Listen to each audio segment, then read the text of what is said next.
Good evening, I'm Andrew Chang. Adrienne is away. Tonight, with calls for bold action, Ontario takes a timid step. Why would we expect very subtle changes to change the trajectory dramatically? Why critics say dealing with workplaces is the missing piece. COVID does not care that the person that you're visiting is your mother or your aunt. Staff in Canadian ICUs explain what worries them most. Churches prepare for another pandemic Easter. I really like the community of church and going there and being able to see people I know. And no fooling, it's opening day for baseball. He got a pitch over the heart of the plate and he crushed it. Can Canada's team find its way back home? This is The National. Well, on the eve of a long weekend, there is a growing frustration about the toll of COVID-19, and many reasons to celebrate seem to be quickly slipping away, especially in Ontario. Every corner of the province will lock down when midnight strikes on Friday, measures that don't seem to please anyone, in part because they don't address the rampant spread in essential workplaces, which we'll show you. We'll also hear from the hard-pressed medical staff in intensive care units. They're treating more young COVID patients than ever before. But let's start with Katie Nicholson's look at Ontario's latest moves, where dangerous variants now account for 70% of all new cases, and where critics say the province is doing too little, too late. So the distance between here and there is more than 6 feet.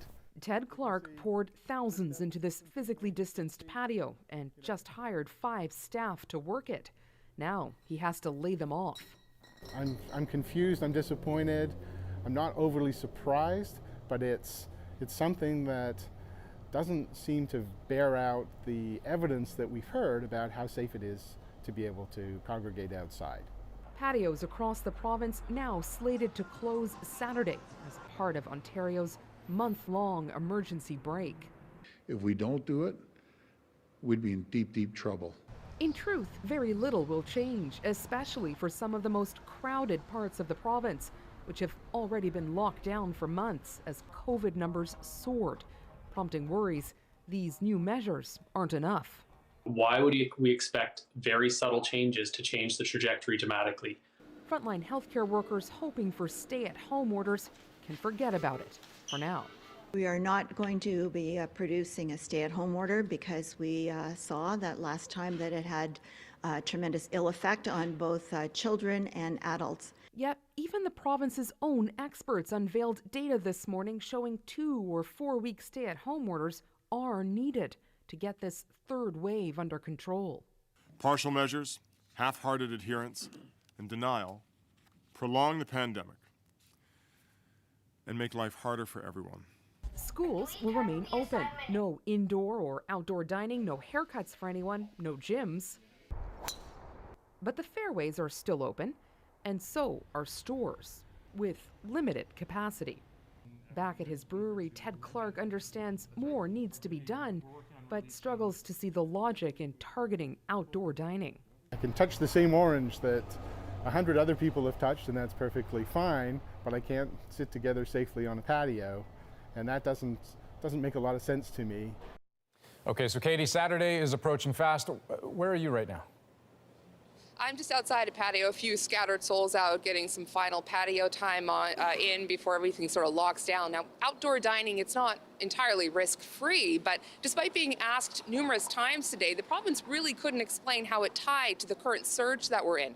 What we do know is that it's the essential workers, it's people that are working in warehouses and distribution centers. They're the ones the most at risk, and it's really not clear how this emergency break is supposed to address that, Andrew. All right, Katie Nicholson in Toronto tonight. Now, calls are indeed growing to get those workers, essential workers, vaccinated, and now. Christine Birak shows us the unequal burden they and their families are facing. Shutdown or not, essential workers can't stay home. They're processing the food we eat and making sure other people get what they need to survive. But doctors insist most provinces still aren't adequately protecting those workers from this virus, and the situation is getting worse. They're ending up in the ICU. They're staying longer in the ICU. We are seeing a changing face of who is getting COVID-19. Researchers in Ontario revealed today communities with essential workers have seen a 51% increase in infections due to more contagious variants, and researchers outlined another problem. We are not vaccinating more in the highest risk communities. You need to make sure that it gets where it's going to have the biggest impact. So they're unvaccinated and don't have access to paid sick leave. Before going to medical school, Dr. Preet Brar worked temp jobs in factories. She says low-wage workers need help. Toronto Public Health data shows over 60% of workplace outbreaks have been in industrial settings like food processing and warehouses. But Brar says the province won't offer any detailed data about who got sick or the companies. If you have no data to work with, you're kind of lost, and really no one understands the problem, and how can you address a problem if you don't really understand it, right? Doctors say what they do understand is that variants are spreading and workers need safeguards, including paid sick days, access to vaccines, and paid leave to get their shots. Our governments have the answers. We must protect them. If we do not do so, we are being irresponsible. Essential workers like Louise Boltby enjoy their jobs, but the risk of becoming infected can be overwhelming. I think we're really, really tired, and I think many of us are, it would be wonderful to have the vaccine. For her and so many others, better protection can't come fast enough. Christine Birak, CBC News, Toronto. Now, those outbreaks and others are putting incredible strain on intensive care units. Across Canada, the number of COVID ICU patients jumped to 757 today. That's the highest in 2 months. Ontario alone hit 433, its highest number ever. In Alberta, the average age of an ICU patient is now just 58. And many younger than that are ending up in those wards. Rafi Boudjikanian shows us the toll on medical staff as the third wave crashes down. Last spring, this was the standard call echoing in hospitals for ICU patients. 81-year-old male from a nursing home. Now the standard has changed. The patient's much younger. One of the first times I had to intubate somebody who was 22 years old in the ICU the other day. This is something we only saw in older people in the last wave. A lot of these folks are essential service workers as well. So they're, working in, the Tim Hortons, they're working frontline stuff, they're teachers. These are people who weren't partying. And it's across the country. Dealing with a young person who is being told, I'm going to have to put you on a life support machine, starting to be tearful, and then, calling their mom to say essentially their goodbyes, because there's no guarantee that that breathing tube will ever come out. Is really difficult to watch. In parts of Ontario, the surge has begun pushing wards to the limit. Nearing or at capacity, every day is a challenge, and trying to determine how we're going to manage the care of these patients, also taking a look at our staffing. And while the third wave has yet to crash everywhere, healthcare workers worry about the potential for dangerous socializing over the holiday weekend. COVID does not care that the person that you're visiting is your mother or your aunt or your friend. COVID understands transmission, and that's the only language that COVID speaks. A message many public health authorities still won't enforce with action.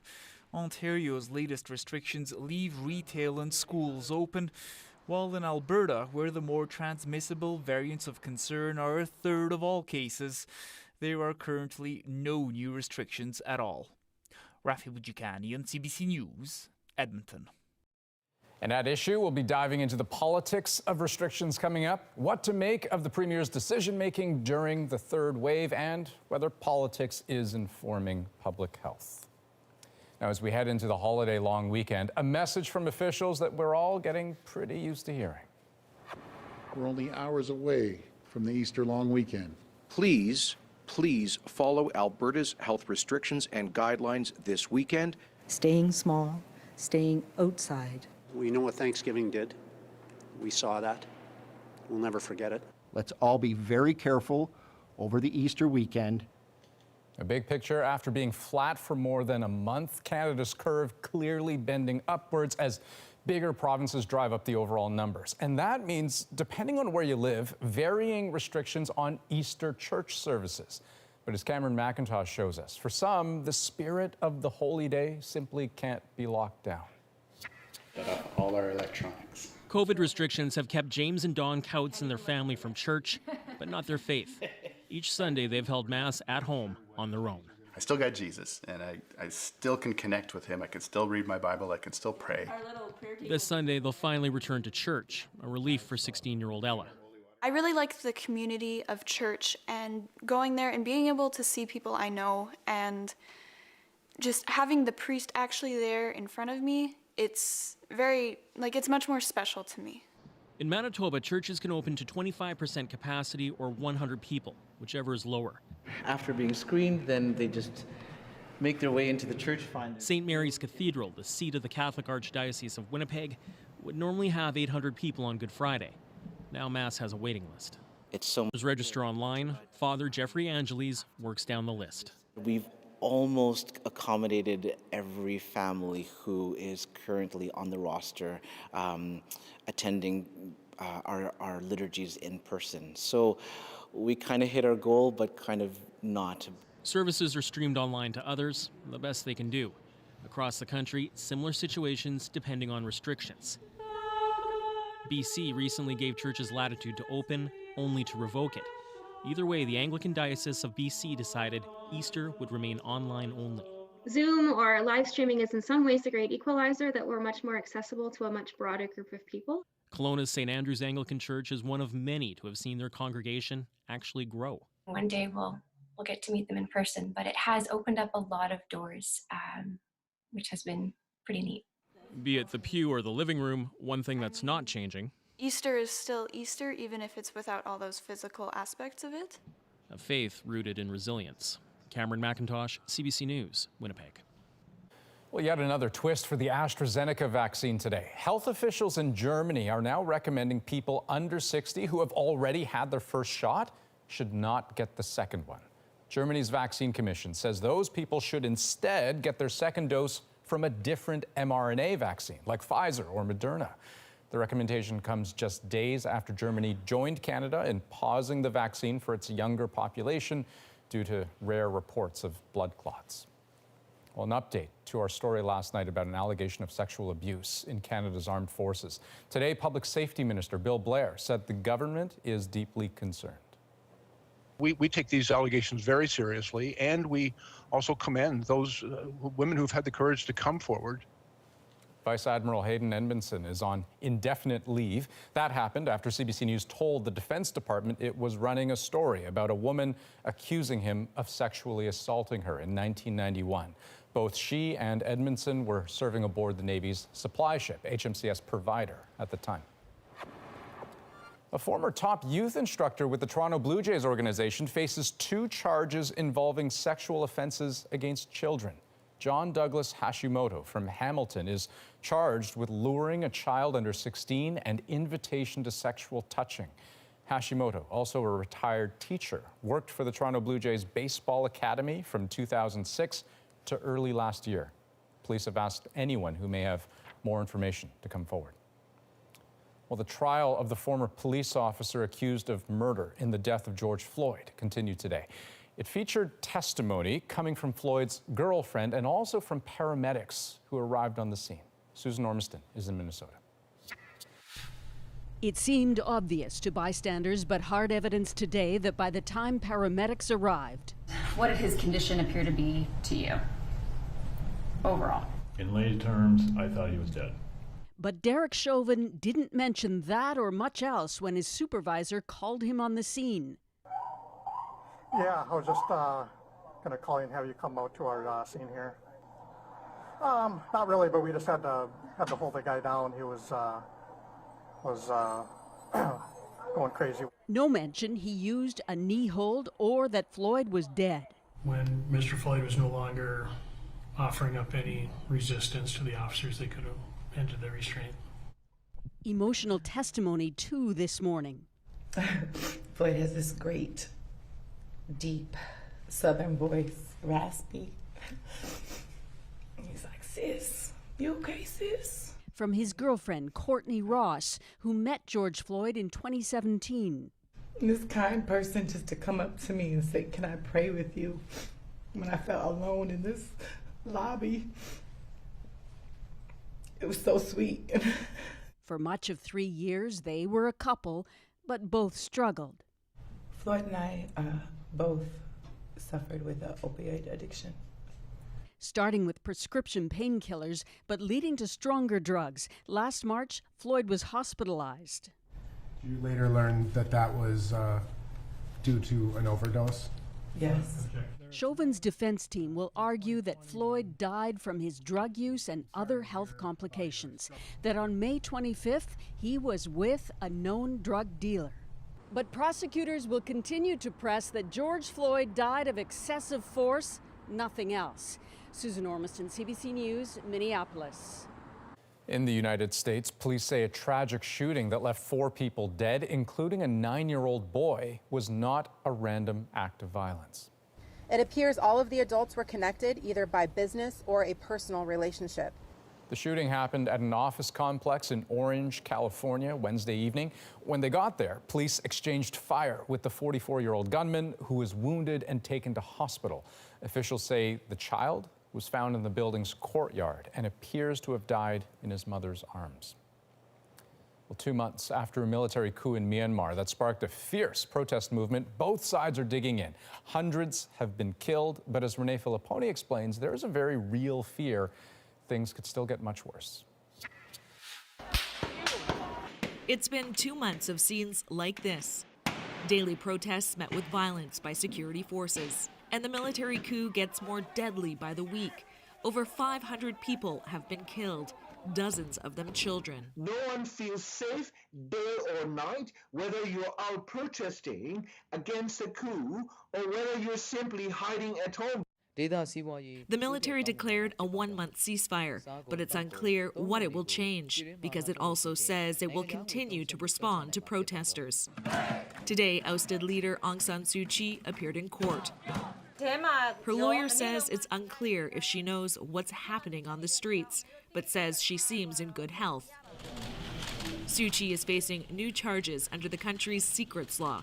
Her supporters say it's all fabricated. The coup is putting intense pressure on Myanmar's borders as people flee the violence. We reiterate our call for the exercise of utmost restraint, the escalation of situation, end to violence, and further release of detainees. Thousands are arriving in Thailand seeking refuge from airstrikes on villages in Myanmar's Karen state. And there are now concerns protesters are turning to armed ethnic groups across the country. This could be a real bloodbath. This could be a civil war. Canada's ambassador to the UN says there are not a lot of signs the military is ready to step back. As we've seen in other tragic situations, Syria, Venezuela is another example, where you go very quickly from being a functioning state with a functioning economy to being a non-functioning state, effectively a failed state. In an act of defiance, copies of the military-drafted constitution are burned in Yangon. A message from the protesters, they aren't ready to step back either. Renee Filipponi, CBC News, London. Well, a sure sign of spring. The Toronto Blue Jays started their season with a bang today. Fastball, and he got him. And the Blue Jays win on opening day in the Bronx. But will Canada's team play here anytime soon? It's next. A significant new wave. Plus, premiers and the pandemic. Is politics factoring into shutdown decision-making during the third wave? At Issue weighs in. And at $8 a dozen, are organic eggs actually better for you? We put them to the test. We're back in 2.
Well, the Vancouver Canucks won't be skating onto the ice for at least another week. The NHL has postponed 3 more of the team's games, as 2 players and a member of the coaching staff have now entered the league's COVID-19 protocol. Pending test results, the NHL says it expects the Canucks will return to game action on April 8th.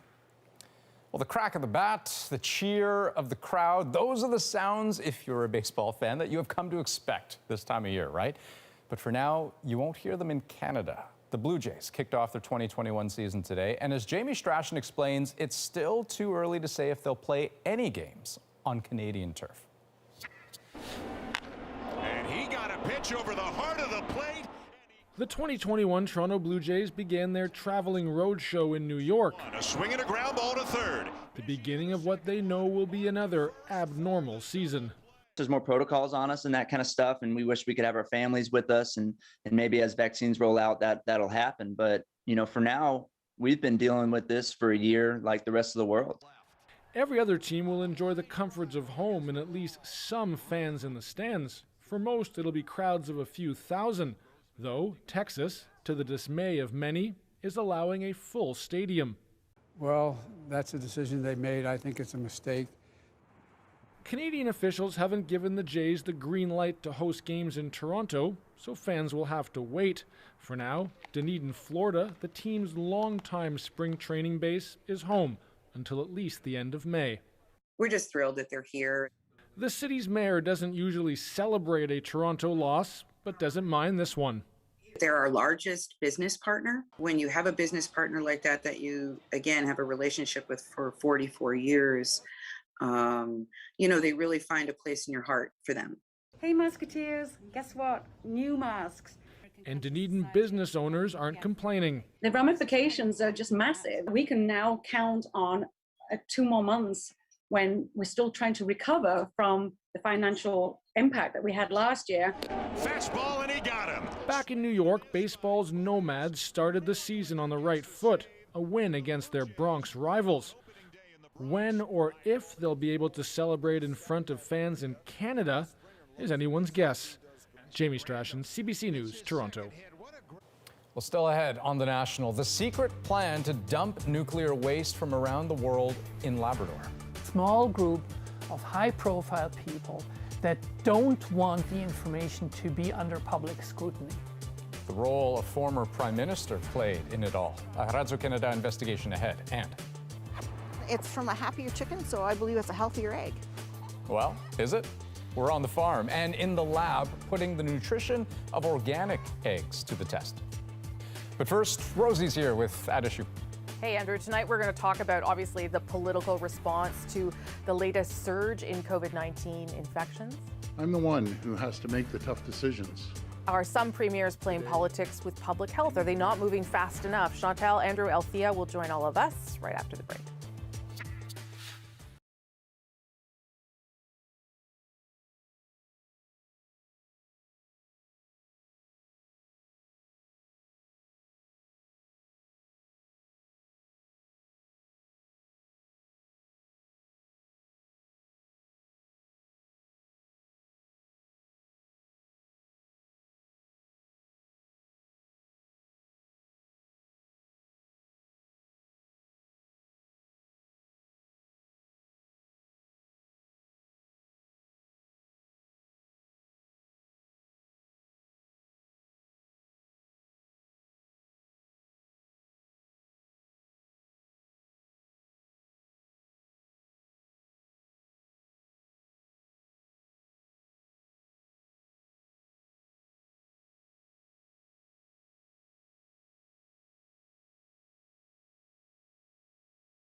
Doctors and public health officials have been sounding the alarm about a third wave of COVID-19 in several provinces and calling for immediate political action, forcing some premiers to respond this week. I'm the one who has to make the tough decisions.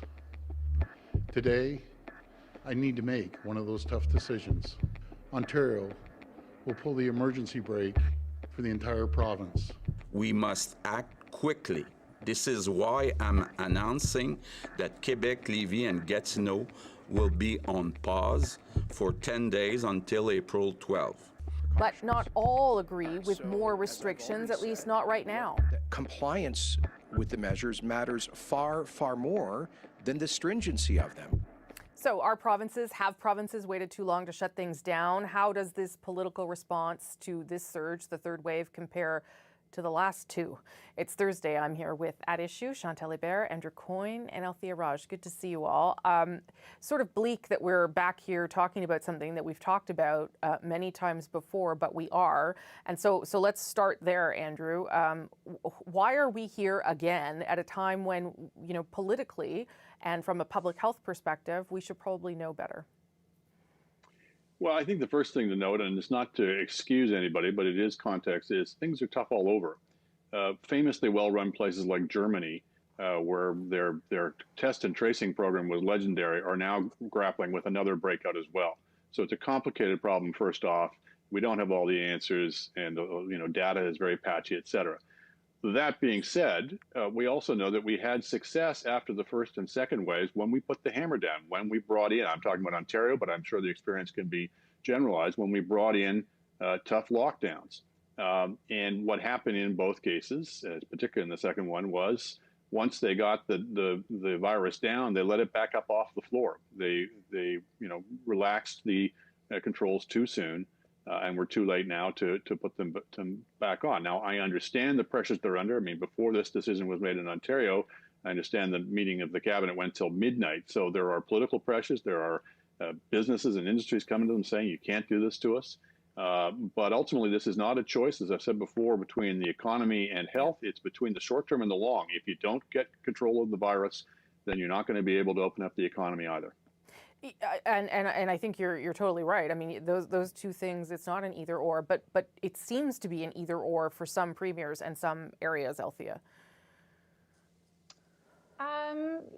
Yes and no. I don't know if it's an either or. I think it's like, what is acceptable? What's the level of risk that they're willing to accept, and what do they think the population is likely to accept? And that's why I think we have a hodgepodge of measures across the country.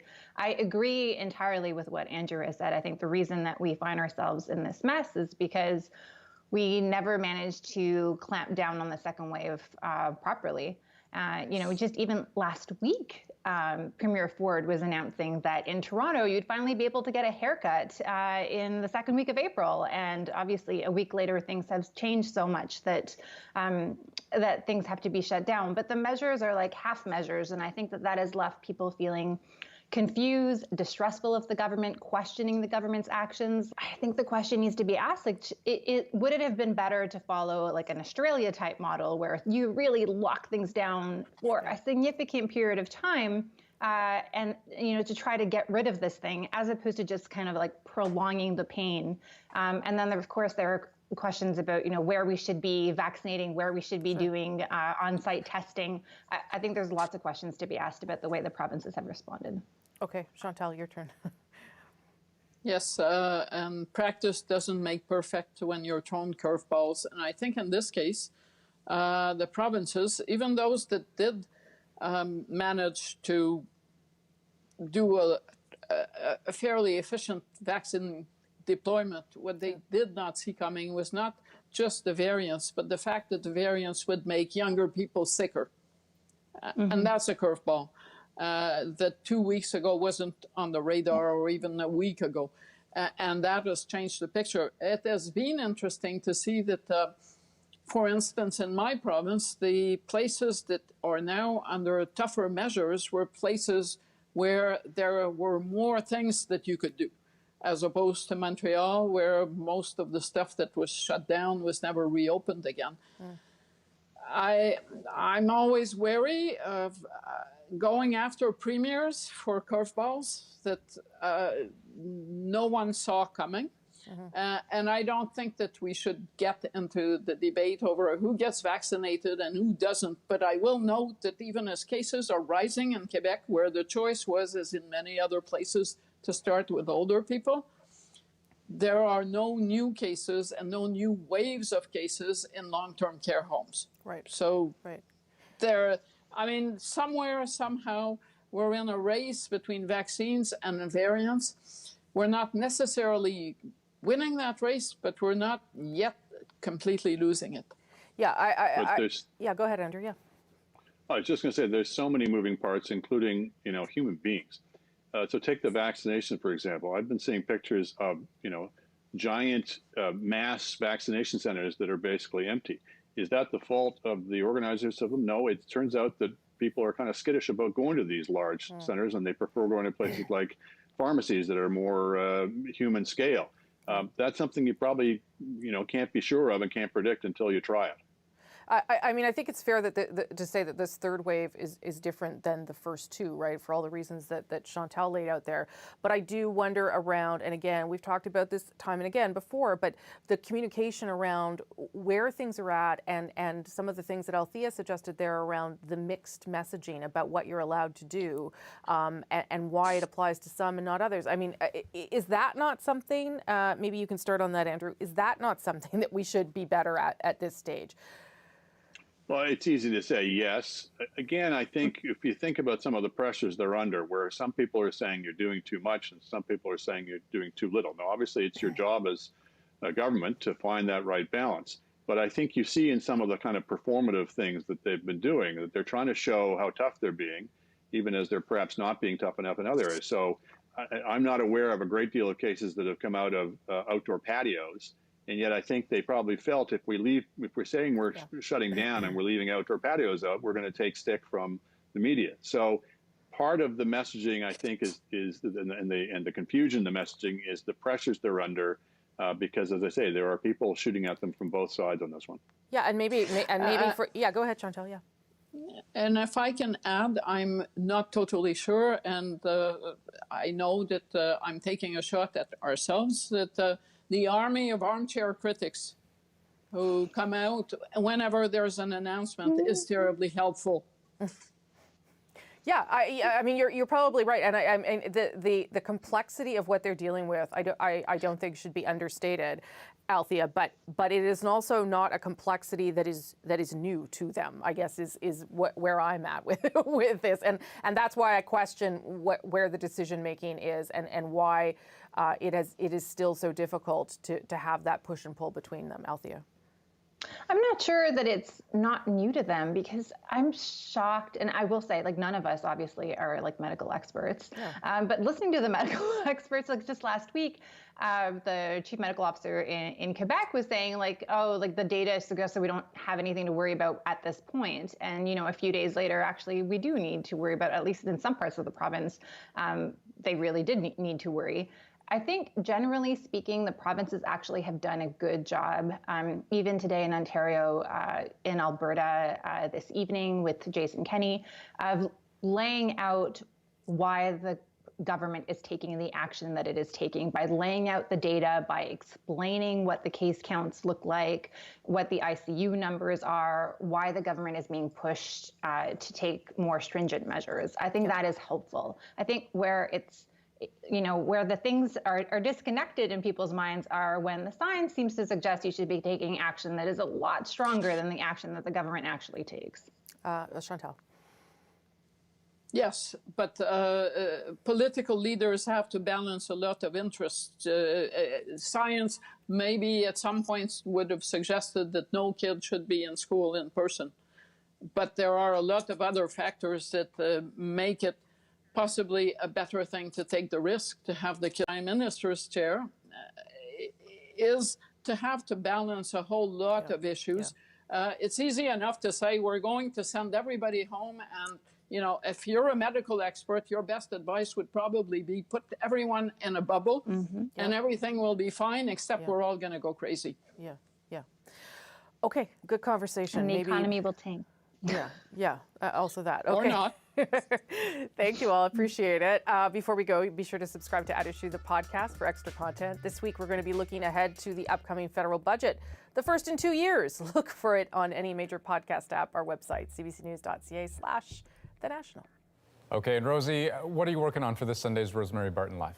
I'm sure it'll come as no surprise that we are going to talk more about the third wave, that it's hitting a lot of different parts of this country. And of course, Ontario going into lockdown midnight Saturday. So heading into our show on Sunday, we'll talk about that. But we'll also, because it's a long weekend for many people, try and give you a little bit of hope and bring you stories of people getting vaccinated and countries that are doing really well seeing the vaccine spread across. So I won't leave you all with downer stories through the weekend. Okay, sounds good to me. Thanks, Rosie. Thanks, Andrew. And when we come back, a Radio-Canada investigation into a plan to bring the world's nuclear waste here. Here in the correspondence we have obtained, the plan is to dig a hole in Labrador. The role Jean Chrétien played in it all. Plus, I really didn't think I'd last as long as a year. coping with COVID by learning new skills and sharing some old ones. The anniversary of a pandemic hobby coming up.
Welcome back. Our colleagues at Radio-Canada's investigative program Enquête have discovered a secret draft plan to quietly bury foreign nuclear waste in Canada.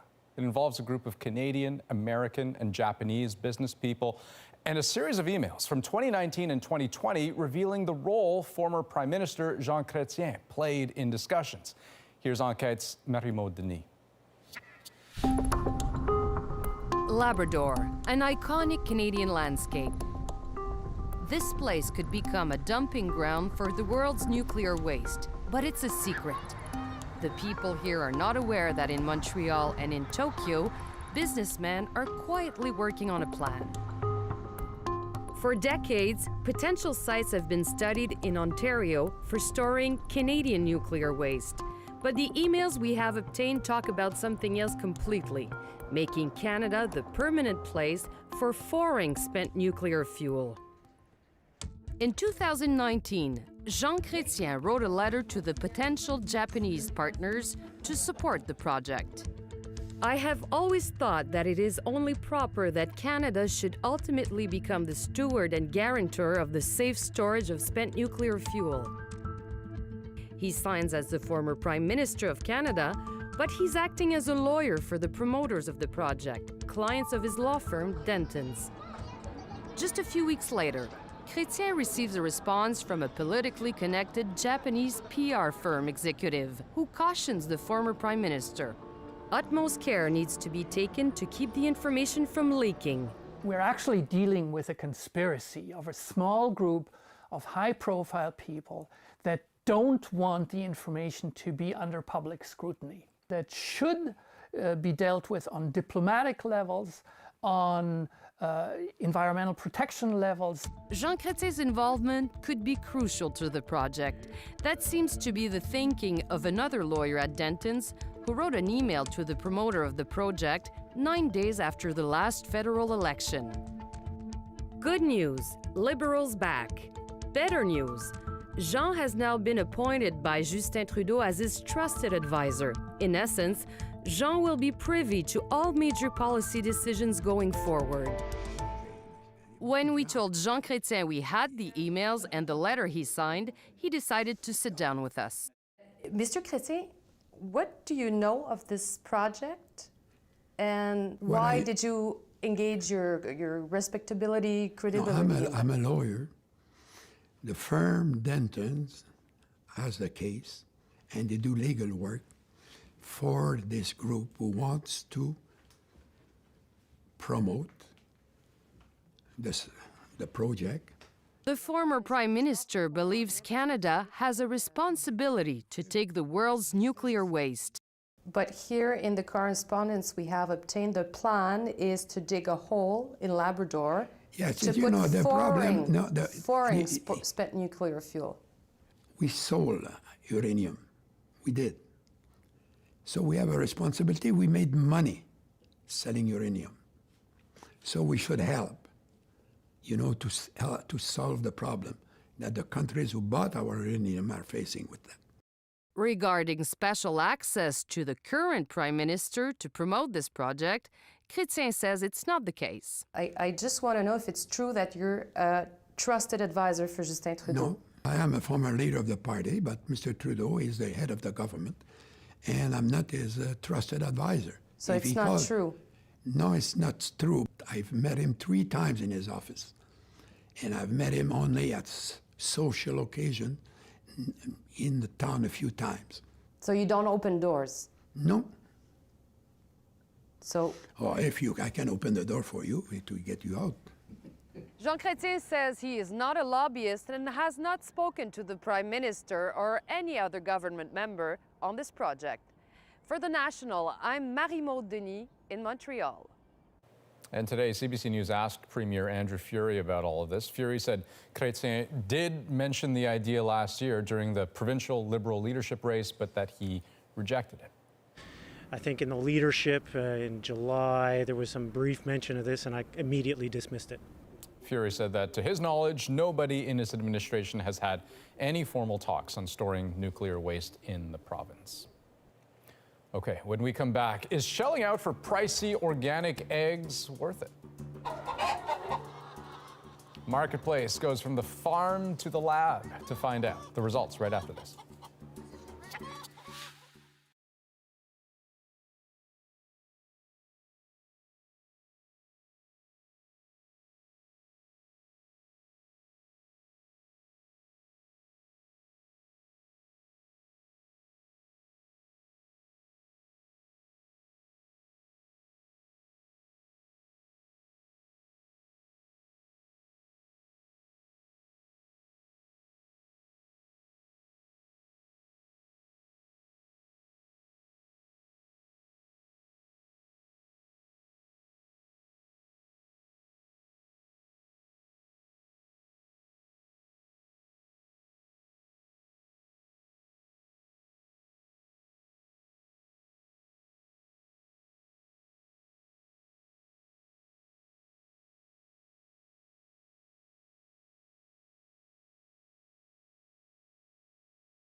Welcome back. So we all know buying organic can be a pretty pricey decision, but what's not always clear is why exactly you're paying more. Well, this week, Marketplace is looking into organic eggs, which turns out are not all created equal. Charles Liagro looked at why some are packing a more nutritious punch than others. I didn't realize every chicken will lay an egg every morning. Yeah. Beth Simpson is giving us a glimpse into organic egg farming. At 5 a.m., she begins collecting eggs from her 500 chickens. There is no chemicals in the feed whatsoever. They are living a happy life because they are able to range around and get it when they want and what they want. There's a jumbo. The eggs collected from the Simpson farm are sorted and then sold on store shelves for about $8 a dozen, some of the most expensive eggs on the market. Marketplace tested dozens of organic eggs from big-name brands that cost about $6 a dozen and compared them to eggs from small organic farms, including Beth's. The small farm eggs Marketplace tested had a lot more vitamins D and E, and even slightly more protein than the big brand organics. This is heavy.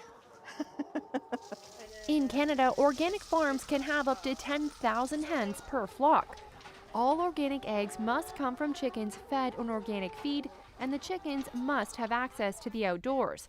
But Beth believes access to the outdoors and actually getting outside, like her chickens do, are two different things. Just like humans, they need to have proper nutrition, proper space. They need to go outside and get the sun. They need to be able to run and feel happy and free. In emails, the Egg Farmers of Canada told Marketplace it believes ingredients in feed have the most significant influence on the nutritional composition of the egg. Poultry nutritionists said differences in nutrition are based on feed and sometimes the age of the flock and the breed of the chicken. Still, Simpson believes her organic farming methods are proof small things can make a big difference. It's from a happier chicken, so I believe it's a healthier egg. She hopes consumers will continue to pay a premium for that. Charles Liagro, CBC News, Holstein, Ontario. And for the full results of Marketplace's egg testing, tune in tomorrow. They're going to put different types of eggs to the test to see if the most expensive ones are really more nutritious. That's Friday on CBC television at 8 p.m. Eastern, 8:30 in Newfoundland, and on CBC Gem. Okay, next on The National. No venue, no problem. But I still hear your voice call my name. The pandemic prompted this Ontario country singer to find a new way to get her music to the masses. Our moment is next, but first. Proof today that some people will pay for food on a plane, no need for takeoff. In Tokyo, All Nippon Airways is offering dining service on one of its grounded jets. The menu, get this, includes caviar, Wagyu beef, and champagne. Ticket prices range between $300 and $700. A mix of airline creativity and lots of money out there, apparently, for discretionary spending.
I think we underestimate the power of the media to shape our worldviews.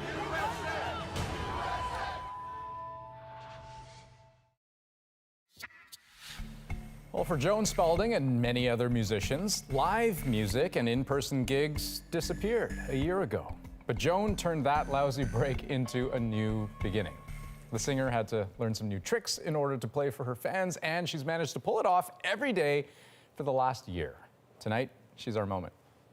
Hi, everybody. Thanks for tuning in. I was watching the news when a fella came on TV. I've been singing on Facebook. I play every day at 3:20. I didn't know too much about computer. I just know that you could put that thing on, but I thought, well, it's got to be able to work because I was told it was okay to do it. Difference you made in my life. Somehow figured it out and went live, and I just hoped that other people were watching at the same time I was doing it. This is 365. I really didn't think I'd last as long as a year. Sometimes well, nothing is planned other than the fact I'm going to sing. My daddy drank. My fear is that they're going to get bored. I don't want that to happen, so I've learned over 300 some odd songs, new ones. My purpose is music, but this has made it more interesting in the purpose. I love you all. Well, that's just so great. 3:20. So I kind of want to tune in now. And you got to figure that's not easy to do, right? Like just technically, I mean, that's kind of a big challenge for anyone. But then you've also got to be focused on playing. You've got to be focused on reading the chat, interacting with the people who are watching.